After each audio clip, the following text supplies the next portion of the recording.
Excel PU college ಗುರುವಾಯಿನಕೆರೆ, ಕರ್ನಾಟಕದ number 1 PU college. Admissions open now.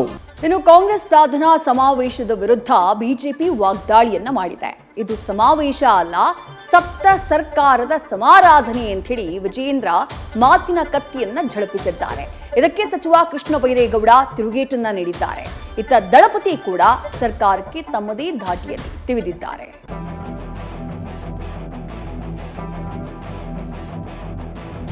ಇದು ಸಾಧನಾ ಸಮಾವೇಶ ಅಲ್ಲ, ಸತ್ತ ಸರ್ಕಾರದ ಒಂದು ಸಮಾರಾಧನೆ. ನಿಮಗೆ ಯೋಗ್ಯತೆ ಇಲ್ಲದೆ ಬರೀ ದುರಾಡಳಿತ ಮಾಡಿ ಹೋಗಿದ್ರಿ. ಸಾಧನಾ ಸಮಾವೇಶ ನಾ ಹೇಳ್ತಾ ಇಲ್ಲ, ಜನರು ತೂಚಿ ಅಂತೇಳಿ ಉಗಿತಾ ಇದ್ದಾರೆ. ಇವ್ರಿಗೆ ಏನು ಸಾಧನಾ ಸಮಾವೇಶ ಮಾಡ್ತಾರೆ, ಯಾವ ಸಾಧನೆ ಮುಖಾಂತರ ಸಂದೇಶ ಕೊಡ್ತಾರೆ. ಕರ್ನಾಟಕ ರಾಜ್ಯದಲ್ಲೂ ಕಾಂಗ್ರೆಸ್ನ ಸಂಪೂರ್ಣ ವಿದಾಯ ಹೇಳ್ತಕ್ಕಂಥದ್ದಕ್ಕೆ ಈ ಸಾಧನಾ ಸಮಾವೇಶಗಳು ಮುಂದಿನ ದಿನಗಳಲ್ಲಿ ಜನ ನಿರ್ಧಾರ ಮಾಡ್ತಾರೆ.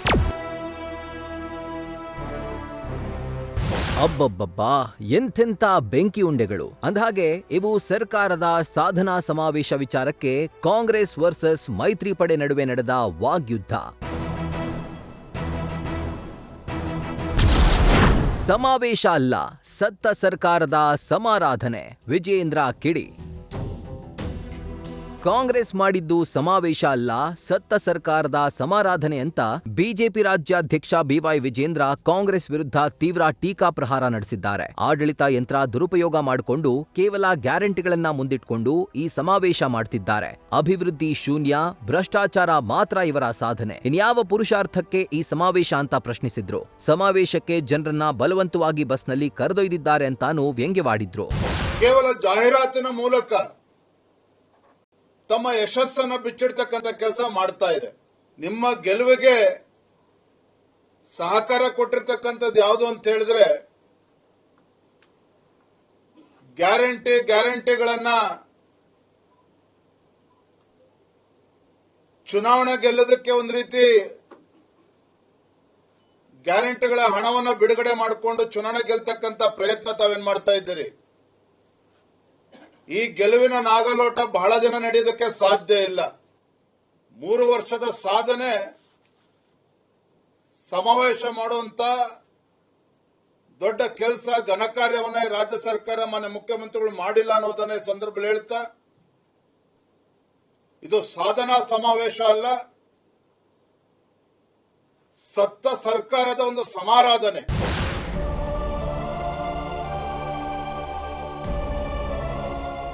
ಇನ್ನು ವಿಜೇಂದ್ರ ಪ್ರಶ್ನೆಗೆ ಸಾಧನಾ ಸಮಾವೇಶದಲ್ಲೇ ಸಚಿವ ಕೃಷ್ಣ ಬೈರೇಗೌಡ ತಿರುಗೇಟು ಕೊಟ್ಟಿದ್ದಾರೆ. ಇದಕ್ಕೆ ವಾಪಸ್ ವಿಜೇಂದ್ರ ಕೌಂಟರ್ ಕೊಟ್ಟಿದ್ದಾರೆ. ಯಾವ ಪುರುಷಾರ್ಥಕ್ಕೆ ಮಾಡ್ತಾ ಇದ್ದೀವಿ ಅಂದ್ರೆ, ಹೋದ 5 ವರ್ಷ ನೀವು ಮಾಡಿದ್ದು ನಿಮ್ಮ ಯೋಗ್ಯತೆಗೆ 8,500, ನಾವು ಮಾಡಿದೀವಿ 2.5 ಲಕ್ಷ ಮಾಡಿದ್ದೀವಿ. ಆ ಜನಸೇವೆ ಸಮರ್ಪಣೆಯ ಪುರುಷಾರ್ಥಕ್ಕಾಗಿ ಸಮಾವೇಶ ಮಾಡ್ತಾ ಇದ್ದೇವೆ. ನಿಮಗೆ ಯೋಗ್ಯತೆ ಇಲ್ಲದೆ ಕೈಲಿ ಕೊಟ್ಟ ಅಧಿಕಾರ ಜನಗಳ ಪರವಾಗಿ ಬಳಸೋದಕ್ಕೆ ಆಗದೆ ಬರೀ ದುರಾಡಳಿತ ಮಾಡಿ ಹೋಗಿದ್ರಿ.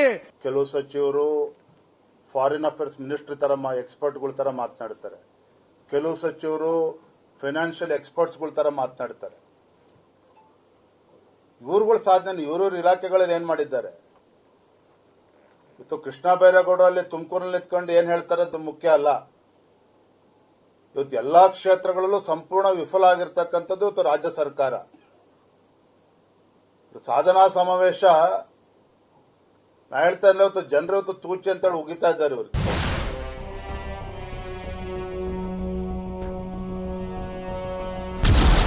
ಇದು ಪ್ರಚಾರವಷ್ಟೇ, ಕೇಂದ್ರ ಸಚಿವ ಕುಮಾರಸ್ವಾಮಿ ವಾಗ್ದಾಳಿ. ಇನ್ನು ಕೇಸರಿ ಕಲಿಗಳು ಮಾತ್ರವಲ್ಲದೆ ಕಾಂಗ್ರೆಸ್ ಸಾಧನಾ ಸಮಾವೇಶದ ವಿರುದ್ಧ ಕೇಂದ್ರ ಸಚಿವ ಎಚ್.ಡಿ. ಕುಮಾರಸ್ವಾಮಿ ಕಿಡಿಕಾರಿದ್ದಾರೆ. ರಾಜ್ಯದಲ್ಲಿ ರೈತರು ಆತ್ಮಹತ್ಯೆ ಮಾಡಿಕೊಳ್ತಾ ಇದ್ದು, ಅವರಿಗೆ ಸರ್ಕಾರ ಏನು ಪರಿಹಾರ ನೀಡಿದೆ, ಅಲ್ಲದೆ ಸಾಧನಾ ಸಮಾವೇಶದಿಂದ ಏನು ಲಾಭ?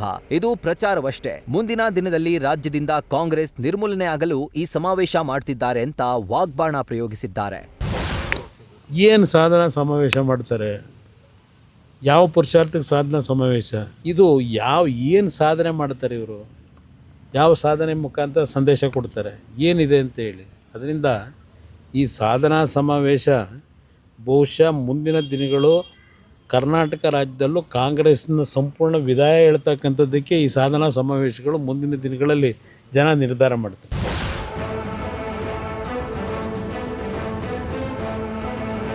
ಇನ್ನು ಸರ್ಕಾರದ ಸಮಾವೇಶಕ್ಕೆ ಪ್ರತಿಭಟನೆಯ ಬಿಸಿ ಕೂಡ ತಟ್ಟಿತ್ತು. ಭೂ ಮತ್ತು ವಸತಿ ವಂಚಿತರು ತುಮಕೂರು ಜಿಲ್ಲಾಧಿಕಾರಿ ಕಚೇರಿ ಎದುರು ದಿಢೀರ್ ಧರಣಿ ನಡೆಸಿ ಆಕ್ರೋಶ ವ್ಯಕ್ತಪಡಿಸಿದ್ರು. ಈ ವೇಳೆ ಪೊಲೀಸರು ಪ್ರತಿಭಟನಾಕಾರರನ್ನ ವಶಕ್ಕೆ ಪಡೆದಿದ್ದಾರೆ. ಒಟ್ಟಾರೆ ನಾಳೆ ಸರ್ಕಾರಕ್ಕೆ 3 ವರ್ಷ ಪೂರೈಸ್ತಾ ಇರೋದಕ್ಕೆ ಕಾಂಗ್ರೆಸ್ ಪಾಳ್ಯದಲ್ಲಿ ಹರ್ಷ ತುಂಬಿದೆ. ಆದ್ರೆ ನೀವ್ ಯಾವ ಸಾಧನೆ ಮಾಡಿದ್ದೀರಿ ಅಂತ ಈ ಸಮಾವೇಶ ಎನ್ನುವ ಮೂಲಕ ಬಿಜೆಪಿ ಹಾಗೂ ದಳಪತಿಗಳು ಮಾತಿನ ಭರ್ಜಿ ತಿವಿದಿದ್ದಾರೆ. ಹರೀಶ್ ಜೊತೆ Madhu Ingaladal, news first, Tumakuru. News first ನಿರ್ಭೀತಿಯಿಂದ ನಿಮ್ಮ ಪರವಾಗಿ.